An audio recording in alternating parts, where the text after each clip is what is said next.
Room 17 once again. This is my Dark Souls low level invasion set, and this is the 8th installment of Human Forms Has Risks.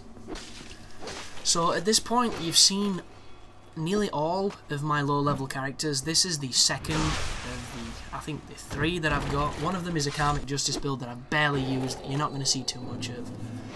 This is my Dex equivalent. He changes, you know, sporadically depending on what I want to use. You'll notice I'm trying to use a Ghost Blade here.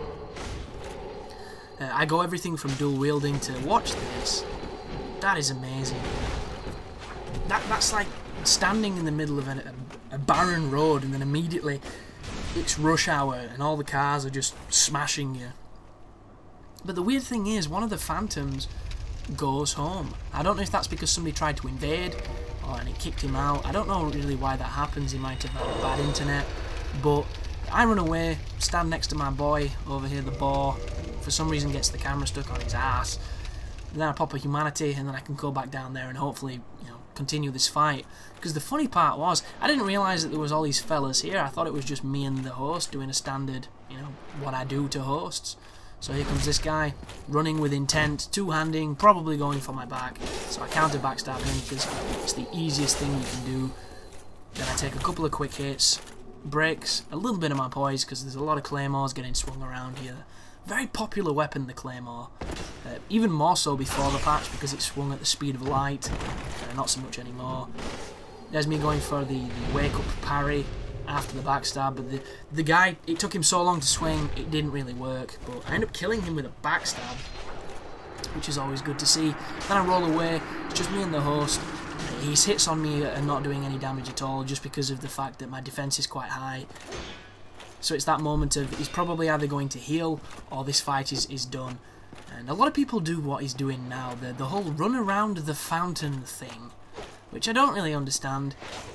Death isn't that big of a deal in Dark Souls. People seem to hold on to their humanity like it's this treasured thing, and it really isn't at all. And I don't understand why people would rather waste, you know, 10 to 20 minutes of their life running away than to just stand and fight.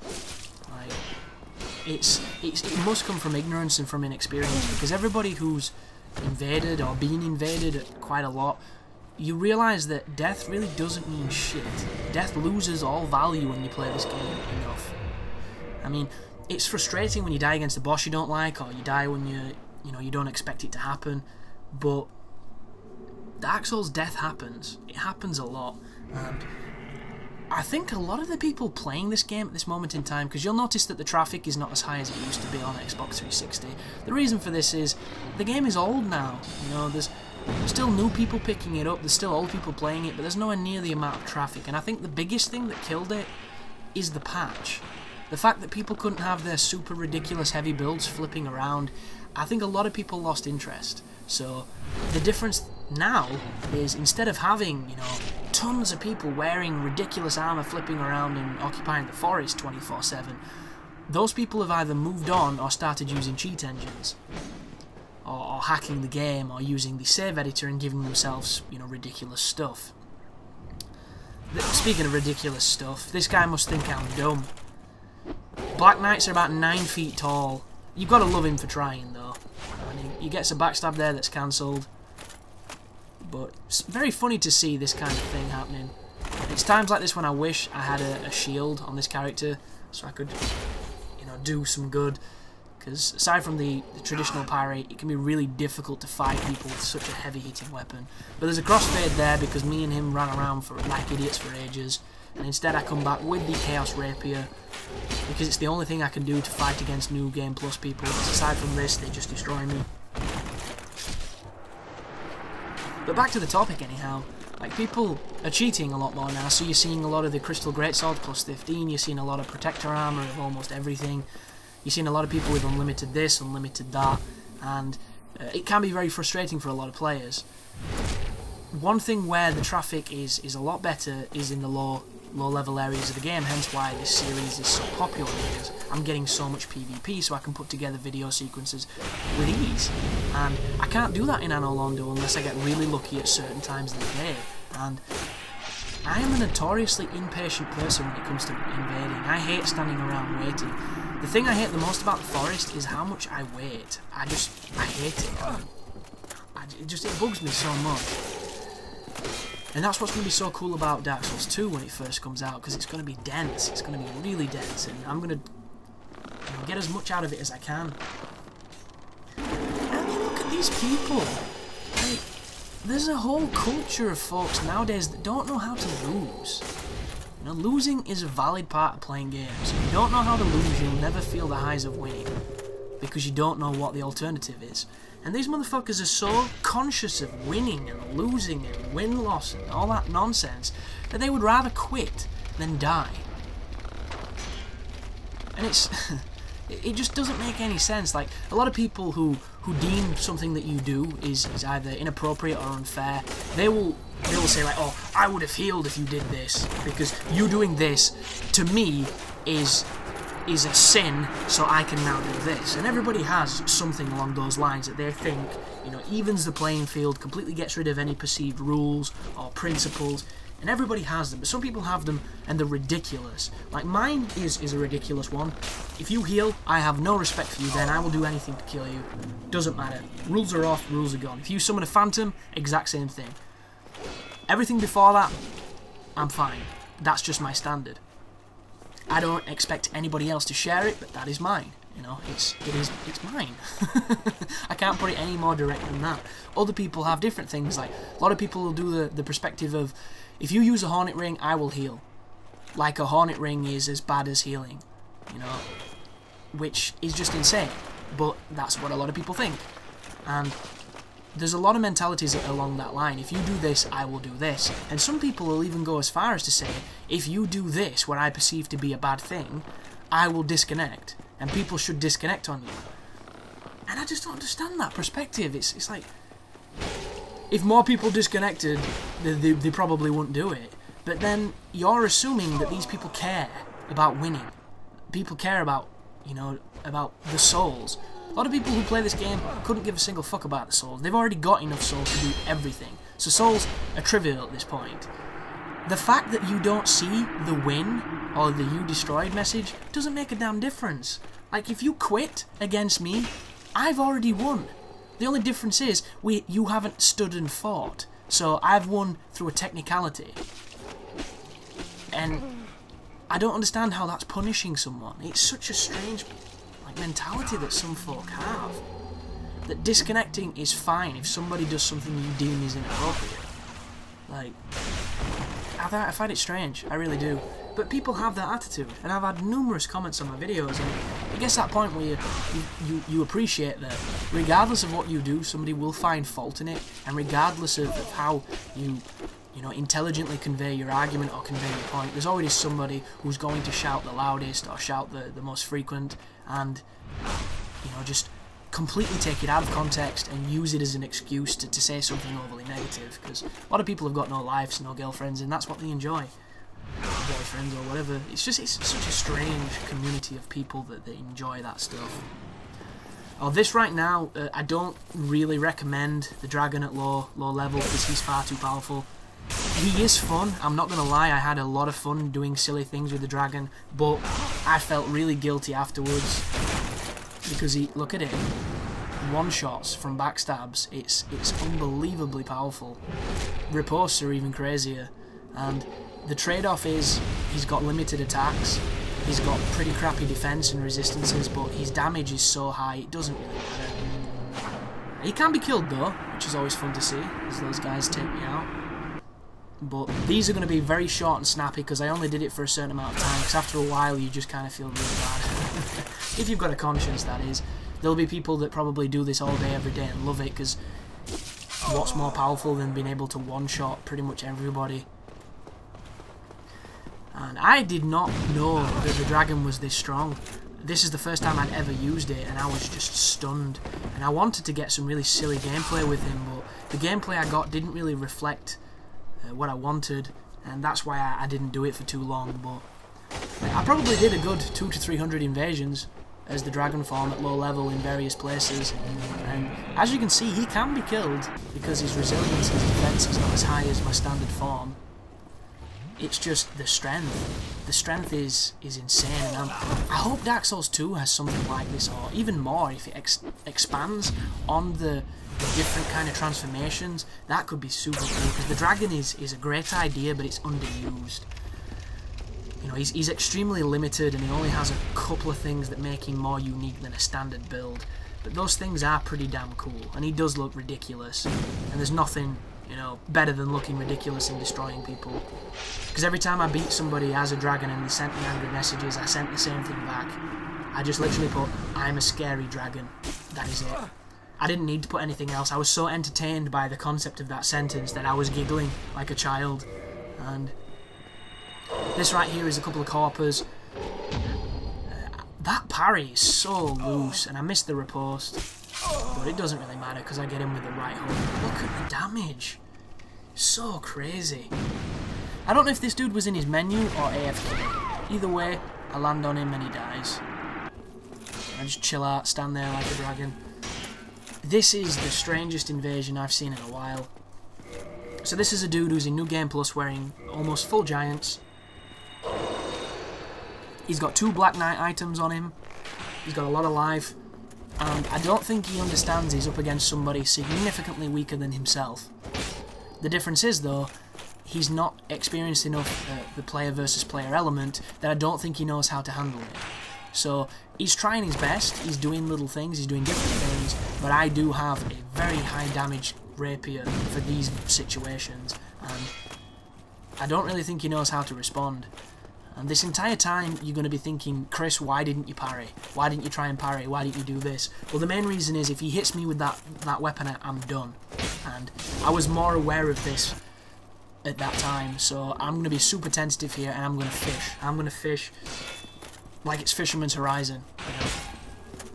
This is literally Breath of Fire, and I am trying to get some cool bonus items by fishing my heart off.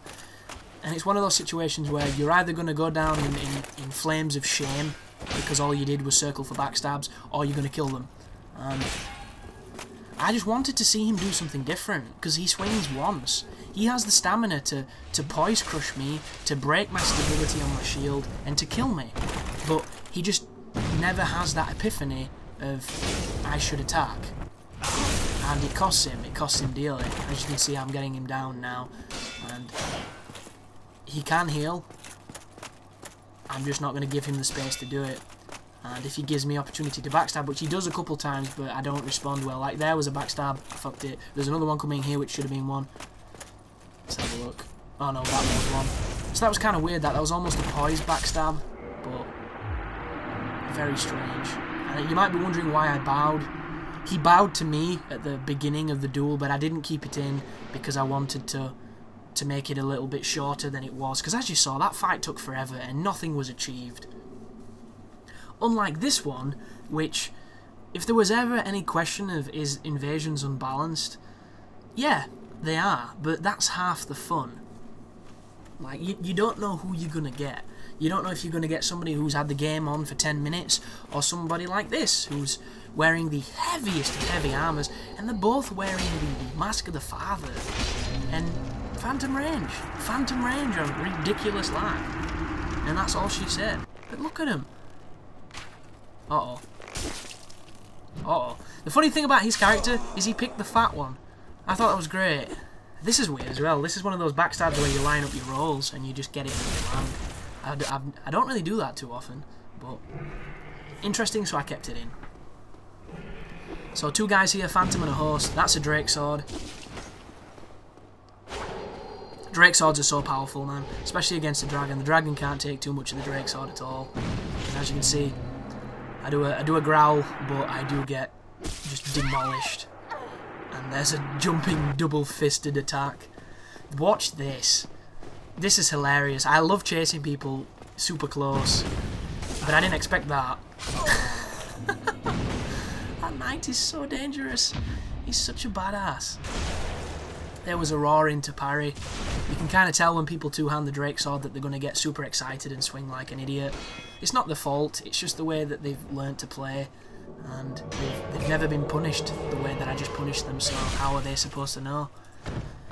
But this is the depths. I've been doing the depths quite a lot. The only problem with this place is it's a lot like Sense Fortress. You either run into people with ridiculously good gear, or you run into people who are kind of like this, kind of standard to average gear. For the most, if you're skillful enough and if you play the situations right, you can win a lot. But every so often there's just too many of them, there's too much healing going on. You know, it's too much of a clusterfuck.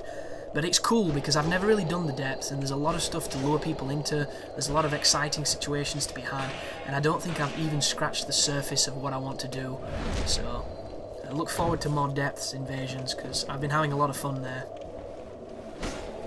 Like that right there, I ran in a circle to try and confuse them, and I end up getting backstabbed anyway. And it is a rapier, so it does some decent damage. But this is just the endless waltz of Dark Souls. It's just a backstab fest. And I don't know if you noticed then, but the Phantom, I think I poisoned him. So as he was running away, he died of the poison because this guy never healed him. So it's just one-on-one now. And I weasel him down, and I believe he tries to run away because I don't know. It's such an. I don't want to say running away isn't valid because it is. You know. It's a smart tactic, but it's just something that I've never really done that much. If it's a gank and I want to get into a position of advantage, I will probably run. But when I'm about to die, unless I'm running to get behind something so I can pop a humanity, I don't really see the point. Especially when I'm being invaded, because I have a very different mentality when I'm being invaded to when I'm invaded. If you invade me, I couldn't give a fuck. I will literally stand there and take an ass whooping if you're going to lay one on me, because that's what the game is designed to do. When I invade people, it's a little bit different because I'm using an orb that I can't get back unless, you know, I buy more. And especially if I'm recording, because I want to get something decent and I don't want to just die. But the amount of times I've been invaded when I've not been recording and I've just been going somewhere, I have literally stood there waiting for the guy to turn up and we have a fight. Sometimes I win, sometimes I lose. But I don't run. Because I know exactly where the bonfire is that I've just used, I know where I'll be when I die, and I know where my souls will be when I come back. It's strange. But that's just me. And as soon as you can get through your head that everybody's going to think something different with this game, you know, the better you're going to be, the more fun you're going to have. Because like a lot of people will ask me about what weapons they should use, what weapons are fair, you know, what weapons aren't bullshit. You've got to decide for yourself. You can't just listen to a guy on a video and decide that way. Because it's just not how it works. The game is too complicated and too in-depth for that to happen. And a lot of the things that people have problems with are more to do with the way people use them rather than the weapons themselves. And we all have a tendency to blame the things that kill us, because it's easier than saying we fucked up. It's just fact. But, like Wrath of God, is Wrath of God a cheap spell? Yes. Does that mean that Wrath of God is bad? Well, no, not really, because when Wrath is used in certain ways, it can be very effective, it can be very useful. When it's spammed, that's when it gets frustrating and that's when it gets annoying. The problem is, though, no one has a set agreement on what spam is. You use one Wrath and you're a Wrath spammer. You use 20 Wraths and you're a Wrath spammer. There's no middle ground for this. Like, I had a character that had 3 and I got accused of Wrath spamming. You know, it's almost like there's this preset timer that you have to let expire before you can use another one. And it's fucking ridiculous. Because it's a spell that is a lifesaver, and there are people's builds who are built around the spell. And even though I know that, does it still bug me when somebody uses a wake-up Wrath to finish me off? Of course it does. But I've done it myself, it's a very effective strategy. Does it bug me when I'm running away and somebody hits me with some wicked phantom range on a Wrath? Definitely. But at the same time, you've got to realise that's the way the spell works, and because it works that way, people use it, because people are always going to flock towards the stuff that's the easiest. And Wrath takes no skill. There's no skill in Wrath at all. Unless you're doing fancy cancels into an actual Wrath, or you're toggling between Force and then Wrath, there's no skill to it. Anybody who tells you there is deluding themselves because they think they're better than they are. And that's my main problem with it. Like, I don't like weapons, I don't like strategies and techniques that take away all the player responsibility. And That is not to say that I won't do it myself, because, you know, there's times where I've got a build that's got 6 Wraths, and every so often I will use Power Within, I will use, you know, Ring of the Firstborn, and I will have Red Tearstone range, and as soon as I get put into Red Tearstone range, I'm going to drop some nuclear wogs, because it's hilarious. Would I do that all the time? No, because it's too powerful, and it gets to the point there where all I'm doing is waiting to press one button. I'm waiting to press the self-destruct button. And I have my most fun on Dark Souls when I'm fighting somebody who is challenging me, or who's putting me in a situation where I have to be at my best. And sometimes it's during a gank, like what you're seeing right now. Sometimes it's during a 1v1. It all depends. And that's what makes it so interesting and so diverse. They can't always be the same. And anybody who asks questions, what should I use, what standard should I play by, what this, what that, you just need to ask yourself, what do you find fun? What do you think is the best way to play? And then do that, because that way you're always going to be having fun, you're always going to be enjoying yourself. If you make videos, that's completely different, because everything you do is going to be held under scrutiny.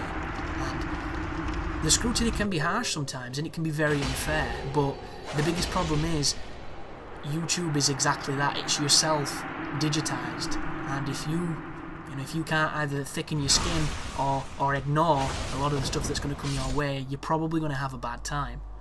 But the glory is, you can just go, it's just a video, guys, it's just silliness from invasions, that's all it is.